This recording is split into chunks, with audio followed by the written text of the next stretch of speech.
السلام عليكم ورحمة الله وبركاته. النهاردة 9/8/2024. احنا بنصور الانتريه،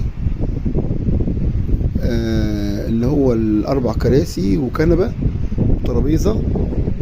فاحنا هنقلب الكنبة دي الكرسي دلوقتي عشان اوريكي من جوه من جوه الشغل بتاعه. بصي حضرتك اهو بصوصات ماشي، عشان لو حبيتي تغسليها بفضل الله عز وجل. بقاله معانا مثلا فتره ما غسلتوش خالص، يعني الحمد لله انا محافظه عليه جدا. يعني النظافه اللي شايفاها دي ما اتغسلتش اساسا، ما فكيتوش وغسلته في يوم. ماشي، اقلبي الكرسي كده بعد اذنك. وبعدين اهو بصي اقلب لك الكرسي اهو. بصي الكرسي عامل ازاي، جديد نوفي. وريها ظهره من ورا. شايفه حضرتك الكرسي جديد نوفي. ابيض، شايفه جنابه اهي بفضل الله. لحد الجنب الناحيه دي كده. بصي الكرسي حضرتك